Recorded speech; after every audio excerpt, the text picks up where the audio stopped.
सुप्रभात बच्चों, आज हम हिंदी विषय के अंतर्गत पाठ 5 जिसका नाम है जहाँ चाह वहाँ राह, इस विषय का अध्ययन करेंगे। अगर हमारी इच्छा हो तो हमें वहाँ पर राह जरूर मिलती है, बट हमारी वह काम करने की मन से इच्छा चाहिए। तो इस पाठ के अंतर्गत हम उसी से संबंधित पठन करेंगे। मैं पाठ का पठन कर रही हूँ, उसके साथ ही स्पष्टीकरण कर रही हूँ। मलमली धोती का बादामी रंग खिल उठा था। किनारों पर कसूती के टाकों से पिरोई हुई बेल थी। मतलब यहाँ पर लेखक कहते हैं कि धोती जो थी वो बहुत ही मलमली थी। मलमली मतलब कोमल थी और उस धोती का जो रंग था वो बादामी रंग का था और वह खिल उठा था। किनारों पर कसूती के टाकों से पिरोई हुई बेल थी। कसूती का मतलब होता है एक विशेष प्रकार की कढ़ाई। उन टाकों में पिरोई हुई बेल थी। पिरोई का मतलब जो सुई में जब हम धागा पिरोते हैं और उसके टाके से हम जब कोई डिज़ाइन करते हैं, तो यहाँ पर कसूती मतलब एक विशेष प्रकार की कढ़ाई है। पिल्लू पर भरवा टाके अपना कमाल दिखा रहे थे। सुनहरे रुपहले बेल बूटों से जान आ गई थी। मलमल में इन बेल बूटों को सजाया था इला सचानी ने। इला की हिम्मत की अनूठी मिसाल है ये कढ़ाई के नमूने। तो बच्चों, आपको इस चित्र में नज़र आ रहा है, यह जो लड़की है यह अपनी हिम्मत से क्या कर रही है, तो बुनाई कर रही है। उसकी कला यहाँ पर हमें दिखाई दे रही है। यह लड़की है जिसका नाम है इला सचानी। वह कढ़ाई देखो, यहाँ पर उसके पैर के नीचे एक सफ़ेद कलर का धोती का मुलायम कपड़ा है जो हमें नज़र आ रहा है। तो वह अपने हाथों और पैरों का उपयोग करके कढ़ाई कर रही है और उस कपड़े में जान पैदा कर रही है। किस तरीके से, तो कढ़ाई करके। यह एक अनूठी मिसाल है इस इला सचानी की। 26 साल की इला गुजरात के सूरत जिले में रहती थी। उनका बचपन अमरेली जिले के राजकोट गांव में अपने नाना के यहाँ बीता। अब यह जो इला सचानी थी यह 26 साल की थी। यह गुजरात के सूरत जिले में रहती थी। उनका जो बचपन था वह राजकोट अमरेली जिले के राजकोट गांव में अपने नाना के यहाँ हुआ था। सांझ होते ही मोहल्ले के बच्चे घरों से बाहर आ जाते। सांझ मतलब शाम। जैसे ही शाम होती, मोहल्ले के जो बच्चे थे, आजू बाजू के जो बच्चे थे, वे अपने घरों से बाहर आ जाते। कुछ मिट्टी में आड़ी तिरछी लकीरें खींचते, कुछ कनेर के पत्तों में पिटपिटी बजाते, कुछ गिट्टे खेलते, कुछ इधर उधर से टूटे फूटे घड़ों के ठीकरे बटोरकर पिट्ठ खेलते। जब इन खेलों से मन भर जाता तो पेड़ की डालियों पर झूला डालकर ऊंची ऊंची पेंगे लेते और ऊंचे स्वर में एक साथ गाते, कच्चे नीम की निंबोरी सावन जल्दी अइयो रे।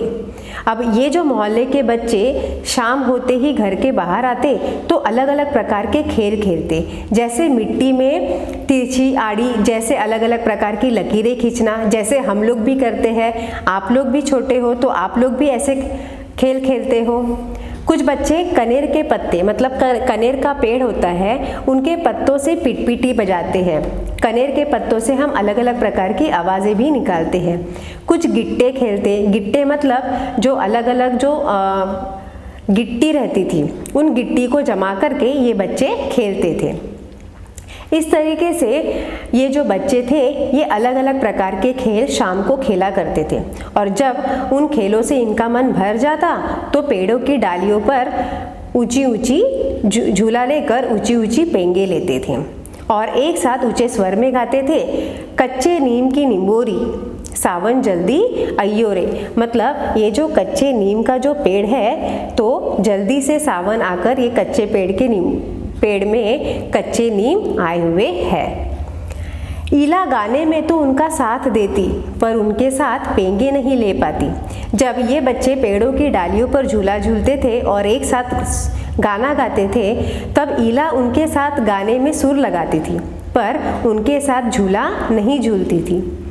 रस्सी पकड़ने को हाथ बढ़ाती मगर हाथ तो उठते ही नहीं थे। वह चुपचाप एक किनारे बैठ जाती।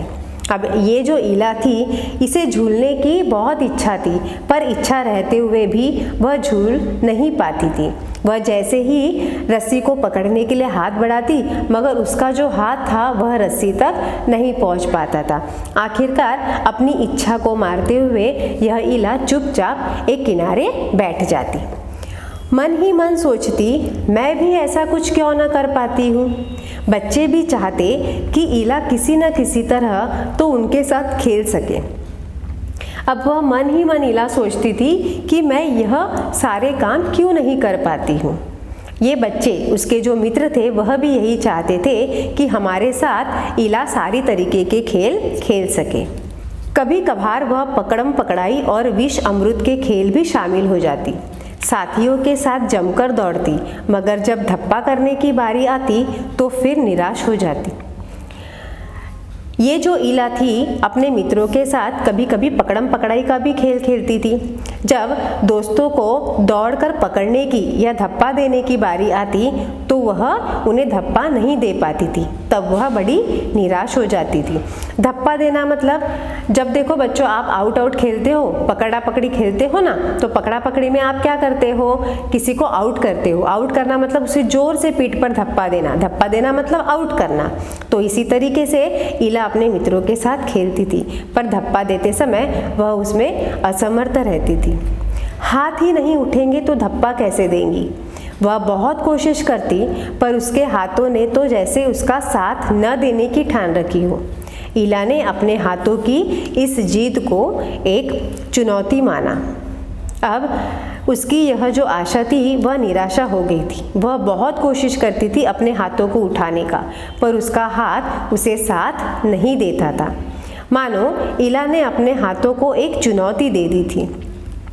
उसने वह सब अपने पैरों से करना सीखा जो हम हाथों से करते हैं। ईला ने तो जिद करके बैठी थी कि नहीं, मुझे तो कुछ करना है।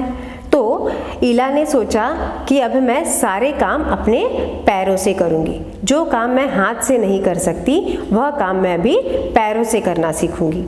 दाल भात खाना, दूसरों के बाल बनाना, फर्श बुहारना, कपड़े धोना, तरकारी काटना, यहाँ तक कि तख्ती पर लिखना भी। उसने एक स्कूल में दाखिला ले लिया।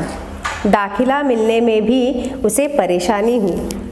उसने वह सब अपने पैरों से करना सीखा जो हम हाथों से करते हैं। दाल भात खाना, दूसरों के बाल बनाना, फर्श बुहारना, कपड़े धोना, तरकारी काटना, यहाँ तक कि तख्ती पर लिखना भी। अब ईला जो थी उसने तो जिद कर रखा था कि मैं जो काम हाथ से नहीं कर सकती वह काम मुझे पैरों से करना है। अब हम खाना किससे खाते हैं? हाथों से। पर उसने क्या सोचा कि मैं दाल भात भी पैरों से खाऊंगी, दूसरों के बाल भी मैं पैरों से बनाऊंगी, कपड़े भी मैं पैरों से धोऊंगी, तरकारी काटना, ये सारी चीज़ें जो मैं हाथों से नहीं कर पाती हूँ अब मैं वह पैरों से सीखना चाहती हूँ। उसने एक स्कूल में दाखिला ले लिया। दाखिला मतलब प्रवेश ले लिया। दाखिला मिलने में भी उसे परेशानी हुई। जब उसने स्कूल में दाखिला लिया तब उसे बहुत परेशानियों से आगे जाना पड़ा। कहीं तो उसकी सुरक्षा को लेकर चिंता थी, कहीं उसके काम करने की गति को लेकर। जब वह स्कूल में दाखिला लेने गई तो अलग अलग बातों से वह परेशान थी। कभी किसी को लगता कि वह उसकी सुरक्षा कैसे कर पाएगी, और कभी कभी उसकी गति को लेकर चिंता होती थी कि वह काम अपने कैसे फटाफट करेगी। किसी काम को तो वह इतनी फुर्ती से कर जाती कि देखने वाले दंग रह जाते। कभी कभी वह अपने काम इतने फटाफट कर लेती, इतने फुर्ती से कर लेती थी कि आगे वाला उसके काम देखते चौकन्ना हो जाता था। पर किसी किसी काम में थोड़ी बहुत परेशानी तो आती ही थी। वह परेशानियों से आगे घुटने टेकने वाली नहीं थी। अब ये जो ईला थी इसे जो काम धीरे आता था, मतलब जिस काम में वह समर्थ नहीं होती थी, पर फिर भी वह हार नहीं मानती थी। वह सारे काम करने में समर्थ रहने का प्रयास करती थी। वह कभी परेशानियों से झटती नहीं थी। उसने 10वीं कक्षा तक पढ़ाई की। वह 10वीं की परीक्षा पास नहीं कर पाई। ईला को यह मालूम न था कि परीक्षा के लिए उसे अतिरिक्त समय नहीं मिल सकता है। उसे ऐसे व्यक्ति की सुविधा भी मिल सकती थी जो परीक्षा में उसके लिए लिखने का काम कर सके। अब उसने 10वीं तक तो 10वीं तक की कक्षा की पढ़ाई की, पर 10वीं की परीक्षा पास नहीं कर पाई क्योंकि ईला को किसी का साथ नहीं मिल पाया। उसे यह नहीं मालूम था कि परीक्षा के लिए उसे अतिरिक्त समय नहीं मिल पाएगा क्योंकि उसकी गति धीमी थी और उसकी गति धीमी के कारण वह पेपर नहीं दे पाई। पर उसे यह भी नहीं पता था कि उसे किसी अन्य व्यक्ति की सुविधा मिल सकती थी। अगर उसे पता रहता तो वो किसी अन्य व्यक्ति को लाती थी परीक्षा में पेपर लिखने के लिए। यह जानकारी ईला को समय रहते मिल जाती तो कितना अच्छा रहता, है ना। अगर ईला को पता होता कि मैं परीक्षा में पेपर जल्दी नहीं लिख पाऊंगी, इसीलिए मैं किसी अन्य व्यक्ति को लेकर जाती हूँ, तो काश वह परीक्षा पास हो जाती। उसे इस बात का दुख है, पर यहाँ आकर सब कुछ खत्म तो नहीं हो जाता ना। पर उसने हार नहीं मानी। उसे दुख हुआ, पर यहाँ तक ही उसकी लड़ाई नहीं थी। उसने हार नहीं मानी। उसकी माँ और दादी कशीदाकारी करती थी। उसकी माँ और जो दादी थी वो अलग अलग प्रकार के नक्शी काम करते थे। उन्हें कशीदाकारी आती थी। कशीदाकारी मतलब जो कपड़े रहते थे उन पर अलग अलग धागों से नक्काशी करना। वह उन्हें सुई में रेशम पिरोने से लेकर बुटियाँ उकेरते हुए देखती। अब ये जो ईला थी ये अपनी माँ और दादी को सुई में रेशम का जो धागा था वह पिरोते देखती थी और उस कपड़े पर जो रेशम के धागे से कढ़ाई करते थे उसे उकेरते हुए भी देखती थी। उकेरना मतलब जो हम लोग कढ़ाई करते हैं, जो हम कपड़े पर कढ़ाई करते समय अगर मानो देखो, जब हम पेंसिल से जब पेपर पर लिखते हैं और जब हम गलत शब्द लिखते हैं तो हम क्या करते हैं, हम इरेजर से उसे इरेज करते हैं, है ना। तो उसी तरीके से जब हम किसी कपड़े पर कढ़ाई करते हैं और वो कढ़ाई जब हमें निकालना होता है तो हम उसे उकेरते हैं। उकेरते मतलब उसे निकालना। तो ये सारी चीज़ें ईला अपनी माँ और दादी के साथ रहकर देखती थी। न जाने कब उसने कशीदाकारी करने की ठान ली। यहाँ भी उसने अपने पैर के अंगूठों का सहारा लिया। अब उसने मन ही मन ठान लिया कि जैसे मेरी माँ और दादी कशीदाकारी करती है उसी तरह अब मैं भी कशीदाकारी का काम करूँगी। और उसने अपने पैरों के अंगूठों के सहारे कशीदाकारी का काम करना चालू कर दिया। दोनों अंगूठों के बीच सुई थाम कर कच्चा रेशम पिरोना कोई आसान काम नहीं था। क्या बच्चों हम कर सकते हैं ये काम? हम दोनों पैरों के अंगूठों से एक अंगूठे में सुई पकड़ना और एक अंगूठे से उस सुई में रेशम का धागा पिरोना, ये इतना आसान काम नहीं है। पर यहाँ पर ईला ने वह काम बड़ी आसानी से कर दिखाया। पर कहते हैं ना, जहाँ चाह वहाँ राह। मतलब कि यहाँ ईला की जिद थी। ईला ने अपने मन ही मन ठान लिया था कि उसे कशीदाकारी करना है। तो इसीलिए यहाँ पर यह शब्द यूज़ किया गया है, जहाँ चाह वहाँ राह। मतलब कि ईला को कुछ करने की चाह थी। वह मन से सोचती थी कि मुझे कुछ तो करना है और उसने उसमें सफलता प्राप्त की। उसके विश्वास और धैर्य ने कुदरत को भी झुठला दिया। उसको खुद पर विश्वास था और उसने अपने धैर्य से, हिम्मत से यह काम कर दिखाया। 15-16 साल की होते होते ईला काठियावाड़ी कशीदाकारी में माहिर हो चुकी थी। काठियावाड़ी कशीदाकारी मतलब ये कढ़ाई का एक प्रकार होता है। और 15-16 साल की जब ईला हो गई थी उस समय वह इस कढ़ाई में माहिर हो चुकी थी। मतलब वह इस काम को बहुत अच्छी तरीके से करना सीख चुकी थी।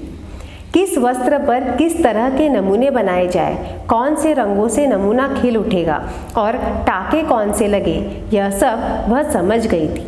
जब वह 15-16 साल की थी तब उसे कढ़ाई के बारे में सारी जानकारी प्राप्त हो गई थी। वह सब कुछ समझ चुकी थी कि कौन से वस्त्र पर, वस्त्र मतलब कपड़ा, कौन से कपड़े पर किस तरीके के डिज़ाइन बनाए जाए, कौन सा कलर किस कपड़े पर खिल कर उठेगा, यह सारी बातें वह बहुत अच्छी तरीके से समझ गई थी। एक समय ऐसा भी आया, अब उसके द्वारा काढ़े गए परिधानों की प्रदर्शनी लगी। अब एक समय ऐसा आया कि जिस कपड़ों पर, जिन वस्त्रों पर उसने कढ़ाई काम किया था, काशीदारी का काम किया था, वह परिधान प्रदर्शनी में लगे। प्रदर्शन मतलब आप जब प्रदर्शनी के लिए जाते हो ना, बहुत सारे जगह पर प्रदर्शन लगा हुआ होता है, अलग अलग प्रकार की चीज़ें लगी हुई होती है। तो इसी तरह उस प्रदर्शन में इसके परिधान किए हुए कपड़े भी लगे हुए थे। इन परिधानों में काठियावाड़ के साथ साथ लखनऊ और बंगाल भी झलक रहा था। अब ये जो काठियावाड़ काशीदार के कपड़े वहाँ पर थे, उसमें लखनऊ और बंगाल भी उसमें था। ईला ने काठियावाड़ी टाकों के साथ साथ और कई टाके भी इस्तेमाल किए थे। ईला ने काठियावाड़ी जो नक्काशी काम किया था, उसके साथ साथ उसने अलग अलग प्रकार की कढ़ाई भी उन वस्त्रों पर की थी। पत्तियों को चिकनकारी से सजाया था, डंडियों को काथा से उभारा था, पशु पक्षियों की ज्यामितीय आकृतियों को कसूती और जंजीर से उठा रखा था। कढ़ाई करना हमारे बस की बात नहीं है बच्चों। कढ़ाई करना बहुत कठिन काम है और वो अच्छों से नहीं होता है। पर यहाँ पर ईला के जिद की वजह से, ईला ने अपने खुद पर विश्वास रखकर, उसके जिद की वजह से उसने यह काम करके दिखाया और वह उसमें सफल हो गई। पारंपरिक डिजाइनों में यह नवीनता सभी को बहुत भाई। ईला के पांव अब रुकते नहीं हैं। आंखों में चमक, होठों पर मुस्कान और अनूठा विश्वास लिए वह सुनहरी रुपहली बूटियां उकेरते थकती नहीं थी। अब यहाँ पर ईला को इतना खुद पर विश्वास हो गया था कि उसे पता था कि अब मैं ये सारी कढ़ाई, किसी भी प्रकार की कढ़ाई हो, मैं बहुत अच्छी तरीके से कर सकती हूँ। और जब उसे कोई बूटियाँ उकारना होता था तो वो बहुत सरलता से वह बूटियाँ उकारती थी। तो इस तरीके से ये सब काम करते समय उसके आँखों में एक चमक रहती थी। ये काम करते समय उसमें एक बहुत उत्साह रहता था और उसके होठों पर मुस्कान रहती थी।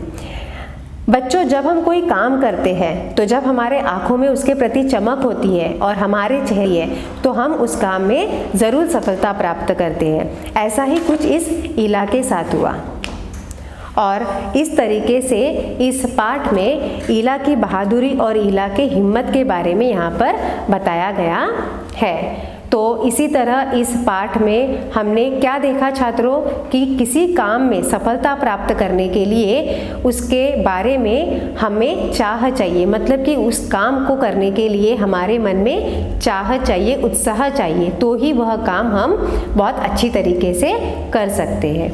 यहीं पर हमारा यह पाठ समाप्त होता है। धन्यवाद।